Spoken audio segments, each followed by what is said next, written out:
저는 30대 중반에 사업을 하고 있는 남성입니다. 사업을 하는 사람으로서 이런 일이 주변에 알려주면 좋을 게 없어 망설이다 이렇게 보내게 되네요. 정확히 말하면 아내의 등살에 밀려 적게 되는 거지만요. 저와 아내가 부부가 되기까지 오랜 시간이 걸렸는데 가장 결정적인 순간 한 사람으로 인해 문제가 생겼거든요. 결과적으로는 잘 해결되어 이곳 사연 채널에도 보낼 수 있었지만 당시에는 정말 머리 아픈 일이었습니다. 그날의 일을 이야기해 볼까요? 그 사람이 누구인지 그리고 무슨 일이 벌어졌는지 알려드릴게요. 저는 감사하게도 금전적으로 많이 여유로운 부모님 아래에서 태어나 자랐습니다. 조금의 고생도 없이 자랐고 굳이 어린 시절한 고생이라고 하면 공부에 대한 것이었죠. 사업을 하시던 아버지께서는 제가 장차 자신의 사업을 이어받길 원하셨고 회사를 더 성장시켜주기를 바라셨어요. 그래서 어린 나이 때부터 부모님의 뜻에 따라 전문 경영인이 되는 삶을 살아가게 되었죠. 부모님 역시 넉넉한 형편으로 인해 제게 필요한 지원은 절대 아끼시지 않았습니다. 그렇게 아버지께서 선택해 주신 대학학과로 진학을 하게 된 저는 대학생활도 역시 아버지의 뜻에 따라 생활했죠. 자유가 보장되기는 했지만 모든 선택과 결정은 아버지의 뜻에 따라야 했었습니다. 그러다 대학교 1학년인 생활을 마치고 간 군대에서 처음으로 저 스스로 결정하고 생각하는 시기를 가지게 되었고 저와는 다른 길을 걷고 있는 여러 사람들과 어울리게 되었죠. 평생 한 가지 목표만 가지고 있던 제 삶에 다양한 사람과 생각은 큰 충격으로 다가왔습니다. 항상 주어진 대로 살아가던 제 삶을 다시 뒤돌아보게 해주었죠. 1년 10개월 동안의 군생활을 마치게 된 저는 더 이상 아버지께서 재단하고 닦아놓으신 길을 가지 않기로 결정했어요. 나중에 그 길을 걷게 되더라도 어린 나이에 저 스스로 해내는 일을 하고 싶었죠. 제가 저녁을 한 날 근사한 식당에서 가족들과 식사를 하는 자리에서 대학교를 졸업 후 아버지 뜻을 따르지 않고 저 혼자 힘으로 무엇인가 해내어 보겠다는 뜻을 전하게 되었습니다. 하지만 아버지께서는 쓸데없는 소리 하지 말라며 윽박을 지르셨고 그 행동이 이해가 가지 않던 저는 아버지와 대립하게 되었죠. 아버지께서는 자신의 말에 따르지 않겠다면 지금 받고 있는 모든 도움을 끊겠다고 하셨고 그 도움에는 편안한 집도 포함이 되어 있었습니다. 아버지를 말리신 어머니 덕분에 한동안 집에서 지낼 수 있었지만 아버지께서는 저를 유령 취급하셨고 집에 있는 것조차 도움을 받는 일이라며 저를 쫓아내보내려 하셨죠. 그런 아버지의 말과 행동들을 볼 때면 증명하고 싶었어요. 나 스스로 아버지의 도움 없이도 해낼 수 있다는 증명을 말이죠. 생전 처음으로 알바를 시작하고 자취할 보증금을 모았던 저는 금방 집을 떠날 수 있었고 자취를 시작하게 되며 제 힘으로 이 세상을 살아가게 되었습니다. 미래를 위해 좋은 성적을 받아야 했기에 열심히 공부를 할 수밖에 없었습니다. 그러면서 한 달 월세와 함께 생활비를 번다는 건 정말 힘든 일이었어요. 하지만 부모님의 도움 없이 저 혼자 생활하고 만족할 만한 성적을 받게 되자 그 힘든 고생이 단번에 잊혀질 만큼의 성취감이 몰려왔습니다. 그 성취감을 원동력으로 더 열심히 살게 되었고 대학을 우수한 성적으로 졸업을 하게 되었죠. 그리고 아버지께 제 말이 맞다는 결과물을 보여드리기 위해서 혼자서 사업을 시작하게 되었죠. 시간이 흘러 많이 느리긴 했지만 제 사업은 조금씩 성장하고 있었습니다. 그 결과물로 아버지를 뵐 용기가 생겼던 저는 오랜만에 집으로 들어가 부모님과 함께하는 자리를 가지게 되었죠. 저를 대견해 하시는 어머니와 달리 아버지께서는 여전히 차가운 모습을 보이셨지만 저와 아버지 사이를 화해시키고 싶으셨던 어머니께서 일부러 우리 부자가 함께할 수 있는 자리를 더 많이 만드셨어요. 어머님 덕분에 대립의 날을 세웠을 때보다는 좀 덜 어색한 부자 사이가 될 수 있었고요. 그때쯤 창업자들끼리 만나는 자리에서 제 여자친구를 만나게 되었습니다. 여자친구도 저와 마찬가지로 혼자서 사업을 시작하고 있어 서로 많은 공감과 함께 도움을 주며 만나고 있었죠. 서로에게 점점 더 알아가게 되면서 다르지만 비슷한 삶을 살아왔다는 것도 알게 되었습니다. 여자친구도 저와 같이 부유한 집안에서 태어나고 자랐다고 합니다. 그러다 아버님께서 하시던 사업 경영이 힘들어지게 되었고 어느 날 좁은 집으로 이사를 갈 만큼 경제적인 상황이 안 좋아졌다고 해요. 그런 상황에 아버님께서도 사업 실패로 인한 충격으로 돌아가시게 되고 어머님과 둘이서 지금까지 살았다고 했습니다. 그런데 어머니께서는 과거 잘 살던 시절에 지금까지도 머물고 계신다고 했어요. 형편이 어려운 상황에 감당하기 힘든 사치를 부리셨고 과거 어리던 친구들을 쫓아다니며 그 당시 어렸던 여자친구를 방치했다고 했죠. 그래서 중학교 시절부터 급식비를 벌기 위해 알바를 시작했다고 합니다. 그런데 그 행동이 독이 되었는지 어머니께서는 딸이 뭐든 알아서 해낼 거라고 믿고는 아예 딸을 돌보는 일에 손을 놓으셨다고 했습니다. 그날부터 여자친구는 이 세상에 혼자 버려진 것처럼 자랐다고 했죠. 뭐든 혼자서 해내야 했답니다.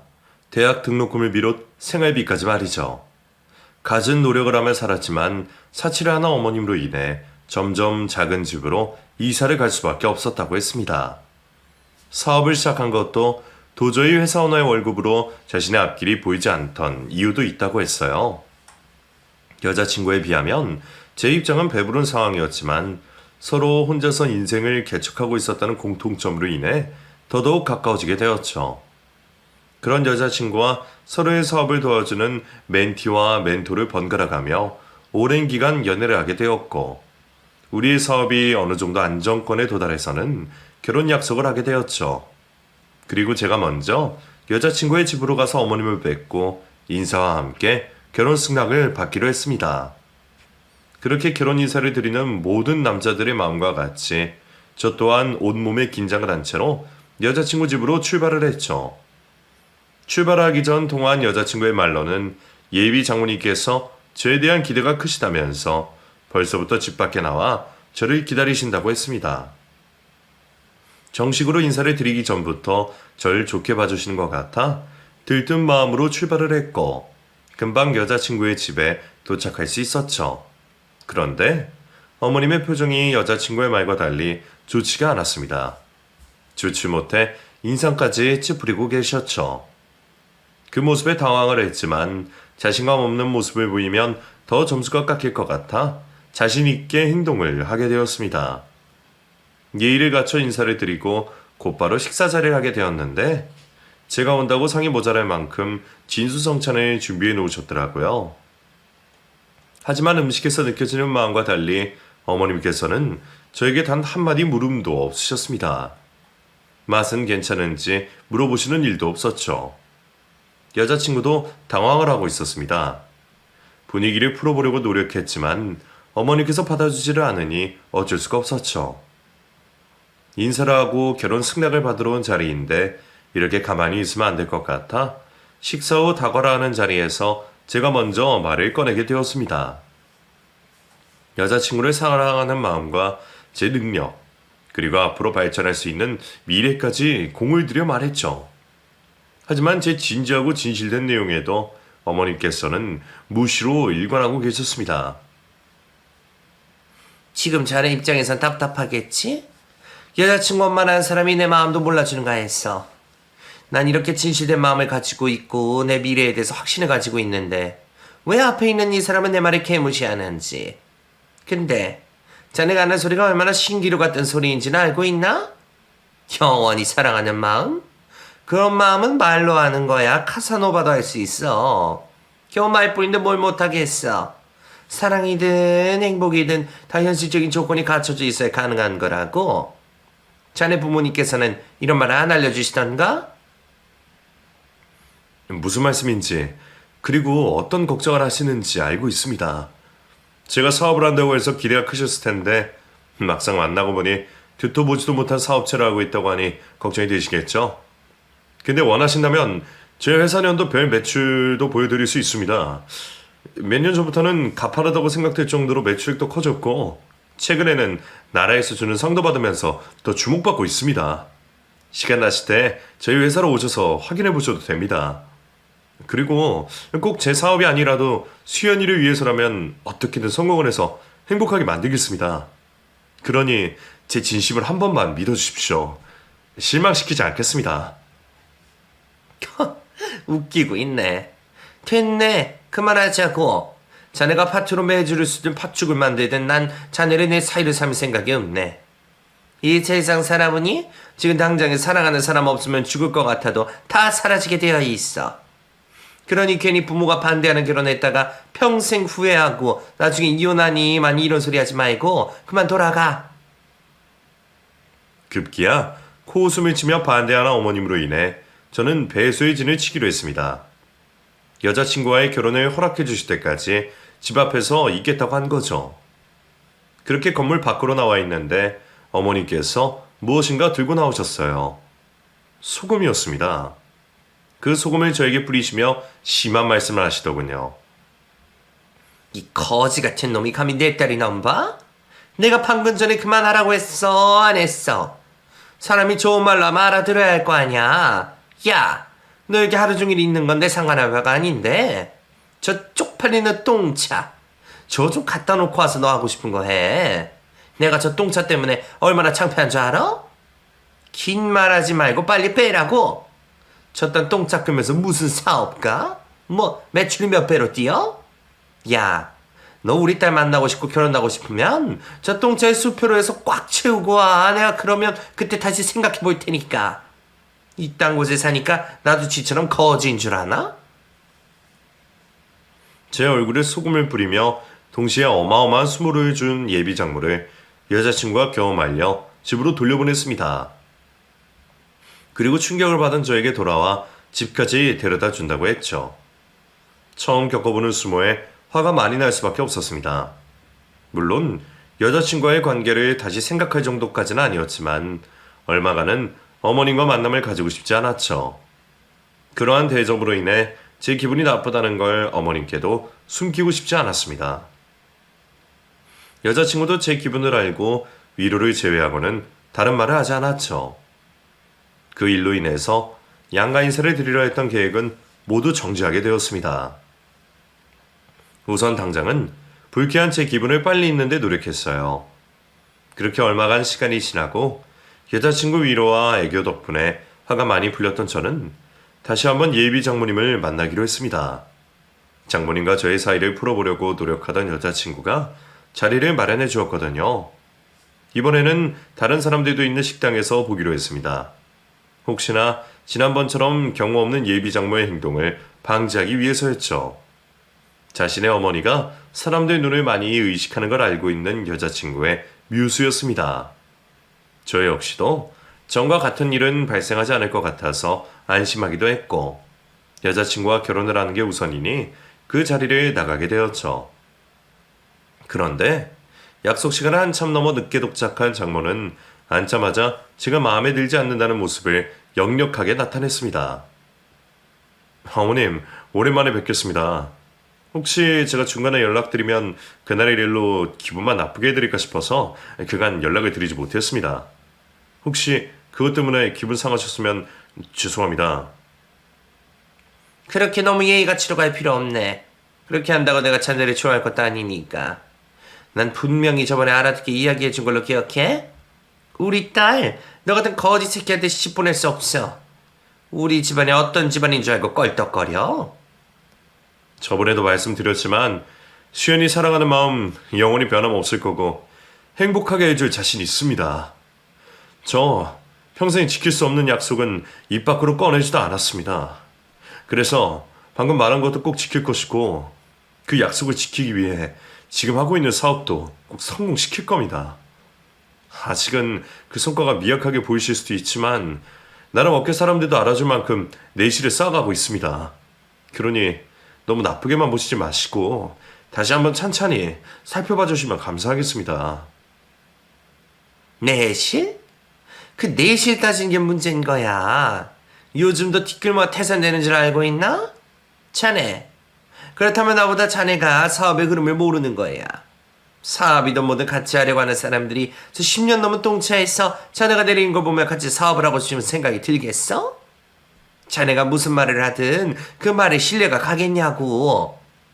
우리나라에서 사업을 알아준다고 하는 사람들 중에 실용성, 효율성 따져가면서 저 경차 타고 다니는 거 봤나? 그래, 있다고 치자고. 그러면 자네 내실 있는 사업체 매출 말고 순이익이 얼마야? 어디서든 자랑할 정도는 돼? 내 말은 경차든 스포츠카든 세단이든 그 능력이 되면서 경차를 끌고 다니는 것과 자네처럼 능력 없어서 동자 10년 동안 끌고 다닌 거랑 같냐는 말이야. 나 그럼 거지 새끼한테 내 딸 못 보내. 여기서 보자고 한 거 보니까 소금 맞았던 게 제법 아팠던 것 같은데 여기서도 물벼락 맞고 음식 맞을 수 있어. 집 앞은 사람들이 얼마 없어서 덜 창피했지? 여기선 본 눈도 많아서 얼마나 창피하겠어, 안 그래? 내가 그런 행동 안 할 수 있게 이제 제발 그만 좀 하게. 결국 예비 장모의 마음에 들 수 있는 건 돈밖에 없는 건가 싶었습니다. 여자친구를 생각하는 제 진실된 마음과 저에 대한 발전 가능성은 앞에 있는 예비 장모에겐 눈에도 들지 않는 것들이라고 생각이 들었죠. 예비 장모는 계속해서 저에게 비하를 하는 말을 했고 가만히 듣고만 있던 저도 점점 짜증이 나기 시작했습니다. 기분이 좋지 않은 채로 앉아 있었는데 저희들 자리 옆으로 지나가시던 남성분께서 저에게 아는 척을 하셨습니다. 올려다보니 저희 아버지의 오랜 친구분이셨죠. 진석이 맞지? 이야, 반갑다. 이게 얼마만이야? 네가 군대 가기 전에 봤으니까 벌써 10년이 넘었네? 안녕하세요, 아저씨. 여긴 어쩐 일로 오셨어요? 나 이 근처에서 만날 사람이 있어서 왔지. 그런데 내가 이렇게 불쑥 끼어들 자리가 아닌 것 같은데 실례를 했나 보네. 죄송합니다. 제가 이 녀석 애비의 오랜 친구인데 너무 오랜만에 봐서요. 그럼 즐거운 시간 보내시길 바랍니다. 근데 저 모르시겠어요? 저입니다. 저 홍철의 학교 선배 김만호. 어머, 안녕하세요. 너무 오랜만에 뵙네요. 그때 그 장례식에 오시고 나서 제가 연락을 드렸어야 했는데 경황이 없어서 인사도 못 드렸네요. 아이, 아닙니다. 다 이해가 되는 상황인데요. 그런데 진석이와는 무슨 일로 만나신 겁니까? 아, 그게 우리 딸이랑 친구 사이에서 만나게 되었어요. 아, 그랬구나. 이야, 이 세상 정말 좁네요. 진석이 아버지 되는 사람이 저와 막약한 친구입니다. 이 혹시나 하고 드리는 말씀인데 우리 진석이 다른 사람이 취업하기 전에 먼저 데려가야 하실 겁니다. 얘가 지혜비를 닮았어. 자기 자랑을 안 해서 그렇지 얼마나 잘난 놈인데요. 명문대학 출신에 대학 등록금도 부모 도움 안 받고 졸업하자마자 그 어렵다던 사업도 시작해서 이제 제법 구색을 갖춰간다고 하던데. 진석이 너 임마, 너 때문에 우리가 아주 괴로워. 네 아버지가 취했다면 네 자랑 얼마나 하고 있는 줄 알아? 하여튼 조금이라도 진석이에게 마음이 있으시다면 빨리 잡으세요. 부모 도움 없이 알아서 자선가하는 사람이 한둘인가요? 더 어린 나이에 잘 된 사람도 많은데. 그렇긴 한데 넉넉한 집안 형편의 지원 다 거절하고 혼자서 이 정도로 사업 성공시키는 사람이 많나요? 나도 신문이나 잡지에서나 봤지. 주변 지인들 중에서는 진석이가 유일한데. 네? 집안이 넉넉하다고요? 아, 모르셨구나. 진석이 아버지 하는 사업이 그쪽 업계에서는 이거인데 이거. 제가 말했듯이 진석이나 진석의 입이나 자기들 소개는 못해요. 요즘 세상에 자기소개만큼 중요한 게 어디 있다고. 아이고, 내 정신 좀 봐. 밖에 지인들이 기다리는 걸 깜빡했네. 그럼 좋은 시간 가지시고 다음에 또 만날 기회 있으면 뵙기로 하죠. 진석아, 오랜만에 반가웠고 아버지 통해서 또 얼굴 볼 자리 마련하자. 제 입장에서는 생각지도 못한 이야기를 듣게 되었던 일이었어요. 사실인지 알 수는 없었지만 아버지께서 저를 대견스러워 하신다는 말이 인상 깊었습니다. 지금같이 스트레스만 받고 모든 것을 포기하고 싶었을 때 저에게 큰 위로가 되었던 말이었죠. 아저씨께서 이 자리에 도움이 되는 이야기를 하시고 떠나셨지만 생각보다 많은 변화는 없었죠. 오히려 한 달이 건너 아는 사이라는 걸 알게 되자 어색한 분위기만 생겼습니다. 어머니께서는 눈치가 보였는지 저에 대한 원색적인 비난은 하시지 않으셨지만 그렇다고 저에게 말을 붙이지도 않으셨죠. 더 이상 대화에 진전이 없자 이만 자리를 마무리하기로 하고 제가 먼저 자리를 떠났습니다. 그런데 그날 저녁 처음으로 예비 장모에게 안부 문자를 받게 되었어요. 집에는 잘 들어간다는 문자였죠. 그날 이후 예비 장모는 저에게 대하는 태도가 묘하게 바뀌었습니다. 아주 극렬한 절대 반대에서 조금 수그러든 태도라고 할까요? 이전의 태도를 몰랐다면 긍정인지 부정인지 헷갈릴 정도의 모습을 저희에게 보여주었죠.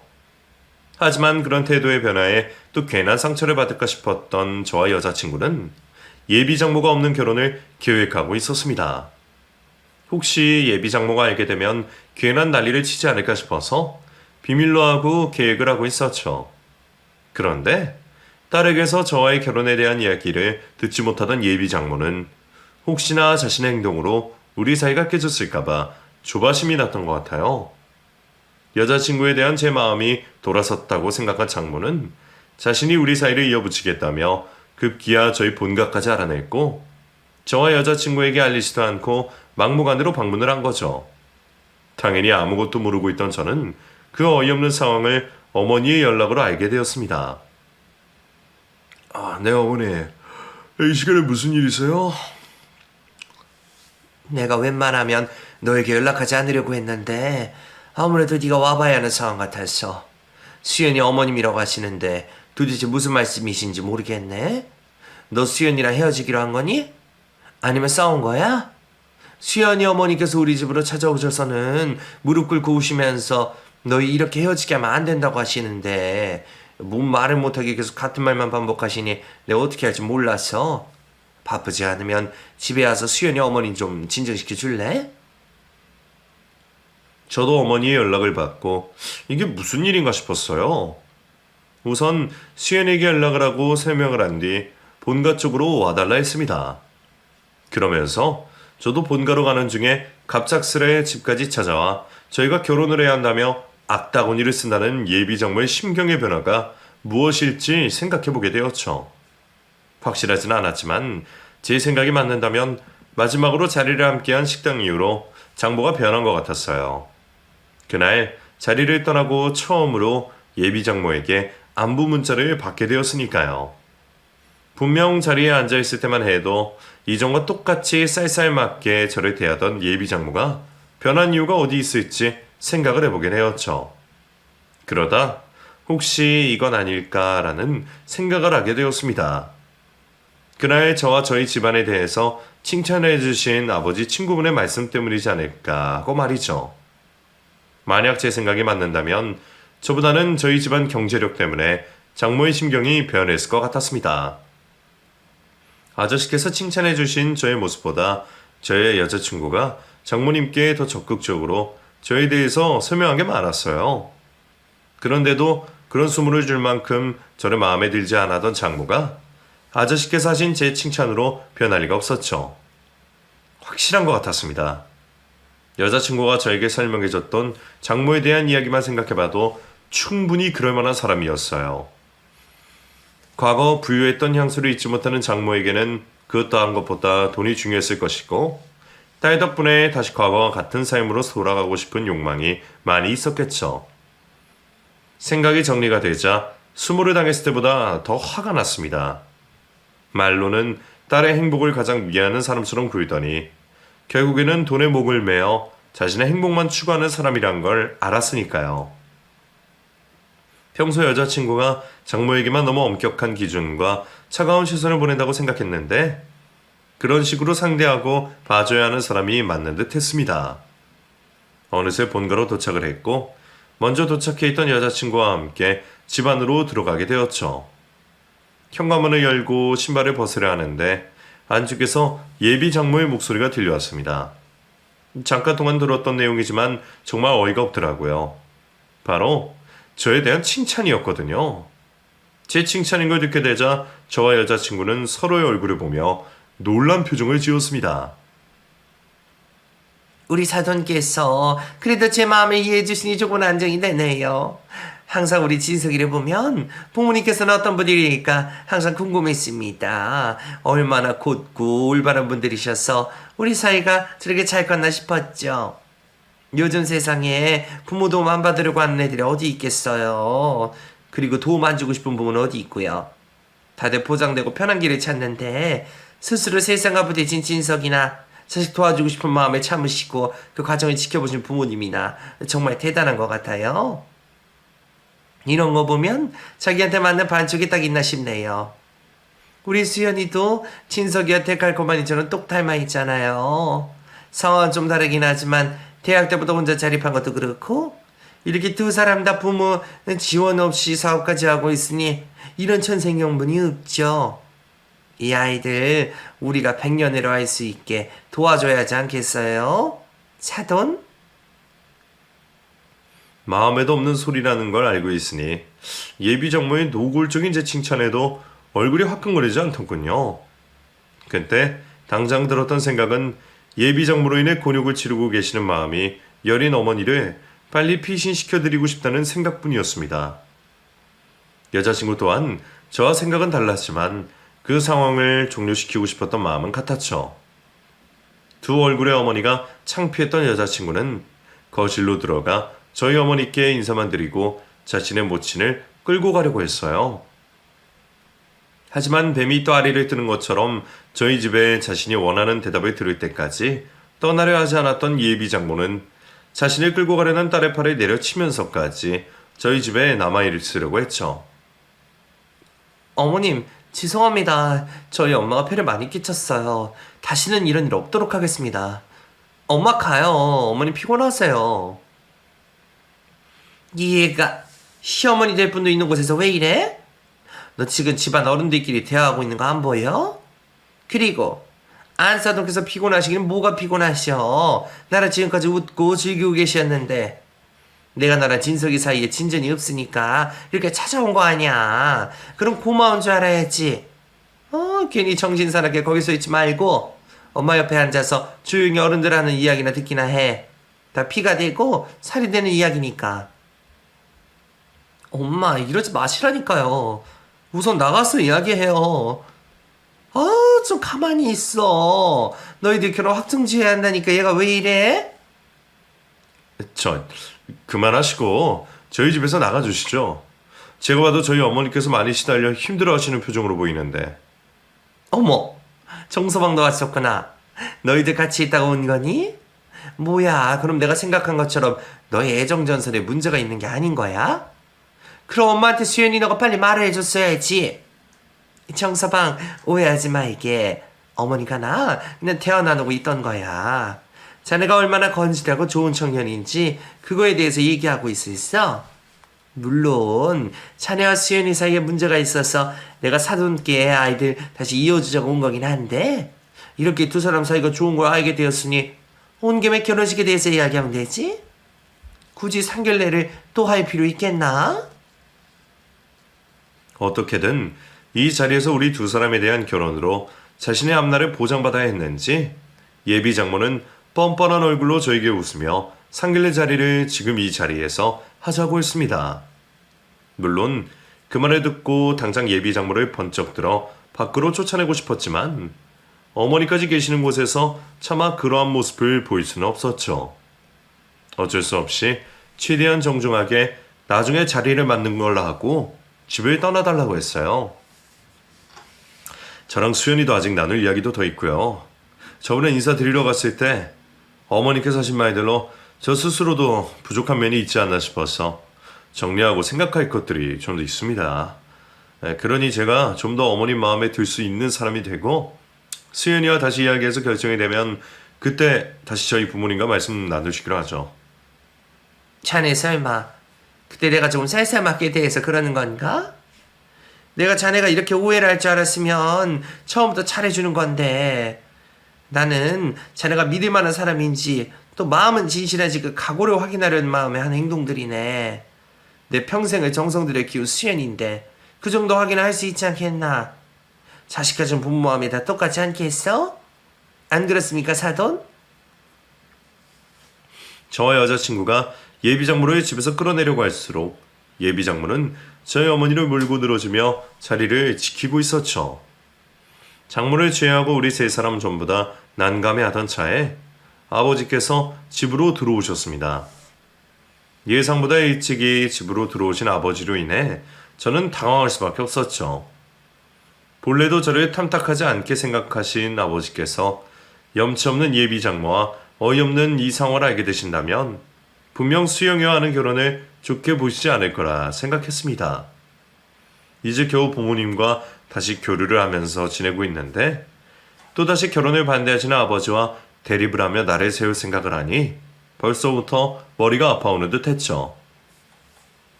아버지, 다녀오셨어요?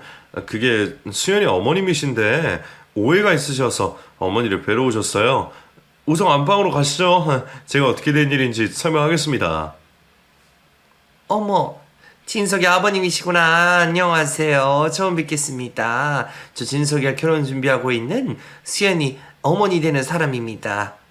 진석이가 누구 닮아서 외모가 수려한 건가 했는데 우리 아버님이 빼닮았던 거네요. 네. 처음 뵙겠습니다. 진석이 아버지 장석호라고 합니다. 그런데 어쩐 일로 저희 집까지 오셨는지요? 제가 알기로는 결혼에 대해서 아직 아이들끼리도 정해진 게 없다고 들었습니다만. 제가 원래는 두 사람 사이가 멀은인 줄 알고 안 싸던 드럼과 대책을 세우려고 찾아왔는데 알고 보니 두 사람이 아주 잘 만나오고 있더라고요. 근데 제 행동을 우리 사이가 오해를 해서 결혼 계획을 하는데 좀 늦어졌던 것 같아요. 오늘이 되어서야 이렇게 직접 만나 오해가 풀렸고요. 제가 여기까지 찾아왔는데 번거롭게 상견례 자리를 다시 만드는 것도 아니다 싶어서 괜찮으시다면 오늘 애들 결혼에 대해서 이야기를 나눌까 하는데 어떻게 생각하시나요? 애들끼리 서로에 대한 마음이 이렇게 확실한데 부모가 되어서 하루빨리 부부 연을 맺을 수 있게 도와줘야 하지 않겠습니까, 사돈? 아버지 입에서 어떤 대답이 나오든 저의 여자친구 입장에선 난감할 수밖에 없었습니다. 아버지께서 결혼을 반대하신다면 마음고생을 하게 될 건 기정사실이었고 결혼을 승낙하신다고 해도 예비장모의 시커먼 속내로 고통받을 시간들이 그려졌거든요. 예비장모의 말을 다 들으신 아버지 입가에서 작은 미소가 보였습니다. 그리고는 입을 떼셨죠. 부모가 되어서 아이들을 도와줘야 한다. 맞는 말씀이시네요. 자식 잘 되라는 마음이야 모든 부모들 마음이지 않겠습니까? 그러면 저도 제 아들 잘 되라는 마음에 그쪽 집안에는 보내줄 못하겠네요. 사돈, 그게 무슨 말씀이세요? 저희 집안이 뭐가 어때서 그러십니까? 혹시 지금 저희 형편 때문에 그러시는 거예요? 지금 잠깐 상황이 어려워진 겁니다. 우리 수연이가 다시 집안을 일으켜 세우려고 사업도 하고 있어요. 그리고 지금 저희 형편이 이래서 그렇지 예전에는 잘 나갔다고요. 사돈 댁만큼은 모르겠지만 저희 집안도 콧방귀 꽤나 끼었던 집안이에요. 못 믿으실 것 같아서 말한 건데 김만호 씨 아시죠? 최근에 우리 진석이가 식사를 하는 자리에서 우연히 만났는데 우리 진석이 아버님도 알고 계신다고 하더라고요. 한번 그분께 연락하셔서 확인해 보세요. 저희 집안이 어떤 집안인지. 부군께서 이끌어 가시던 집안을 이야기하는 게 아닙니다. 지금 남의 집까지 찾아와서 억지를 피고 있는 당사자를 두고 하는 말이에요. 그리고 이미 내 친구에게 당시 상황을 아주 잘 들어서 우리 아들이 어떤 대접을 받았는지도 잘 알고 있고요. 그래서 내 아들을 위해서 그쪽 집안과 결혼 안 하겠다는 겁니다. 우리 아들이야말로 어떤 아들인데요. 부모가 지원을 다 준다고 해도 들어가기 힘들 대학 들어가서 내 도움 한 푼 없이 대학교 4년을 마쳤습니다. 그뿐이에요.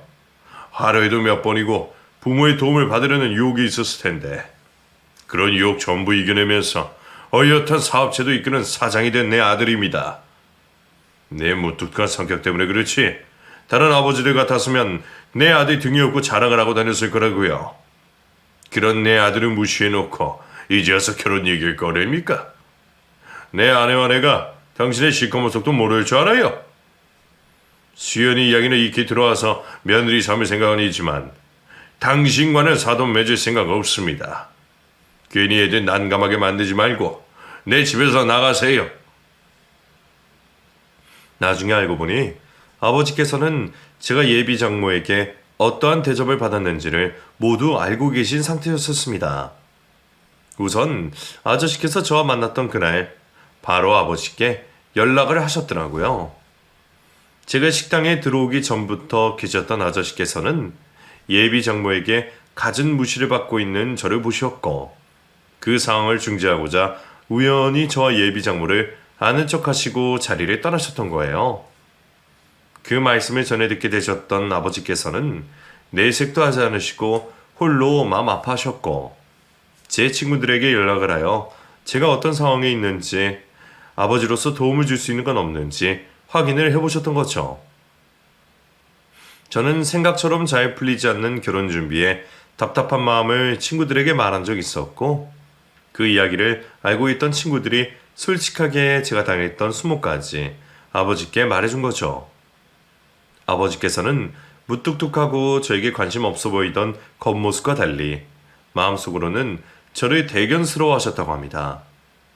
술을 취하실 때면 항상 친구분들에게 제 자랑하는데 바쁘셨다고 하네요. 그런 아들이 겉모습 때문에 얼굴에 소금을 맞고 무시를 당한다고 하니 예비 장모가 미우셨던 거죠. 안 그래도 벼르고 있었는데 장모가 저희 집으로 찾아온 겁니다. 그런 내용들을 그때까지 모르고 있었던 저희 모두는 아버지가 하시는 말씀에 놀라 멍하니 있을 수밖에 없었죠. 사돈, 뭔가 오해가 있으신 것 같은데요. 제가 진석이를 무시하다뇨? 그게 아까 제가 말했던 오해라는 겁니다. 지금 사돈이 말씀하시는 것처럼 내 소중한 딸을 건네줘도 되는지 확인을 해보는 일이었어요. 그 오해도 오늘 좀 전에 다 풀었고요. 그런 걸 그쪽은 오해라고 합니까? 그러면 저도 우리 귀한 아들의 장모님이 되실 만한 분인지 확인을 해봐도 될까요? 여보, 소금 좀 찾아서 가져와요. 이왕이면 아주 굵은 소금으로. 따님을 생각하실 만큼 저도 제 아들을 많이 아껴서 이건 시작에 불과할 겁니다. 앞으로 더 많은 테스트가 남아있을 거니 마음 단단히 먹고 계세요. 장모는 저희 아버지께서 말씀하시는 걸 믿지 않는 눈치였습니다. 설마 이름도 나 있는 사람이 그런 짓까지 할까 싶었던 거죠.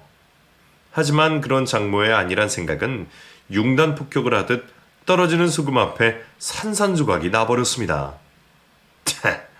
내가 사업하면서 당신 같은 사람들 한두 번 상대한 줄 알아? 그저 지 생각만 하고 가족들 등 뒤에서 엎여서 피 빨아먹는 사람들. 내가 제일 싫어하는 족속들이야. 당신 수연이한테도 엄마 노릇 안 하고 살았다며? 대학생 때부터 자립? 내가 알아내어 듣기로는 중고등학교 때부터 이미 혼자서 어른처럼 살았던데 자식 그렇게 방치한 것도 당신 부군이 돌아가신 충격 때문에 그런 거야. 부군을 생각하면 더 자식에게 잘했어야지. 혼자서 저렇게 잘 큰 자식이 있으면 지금이라도 정신 차리고 자식에게 부담 덜 되려 노력이나 할 것을. 이번에도 자식 앞길을 망치려고 들어? 어디 한번 해봅시다. 당신이 내 품에 있는 아이들에게 모기 주둥이처럼 빨대 꽂을 수 있는지 한번 두고 보자고요.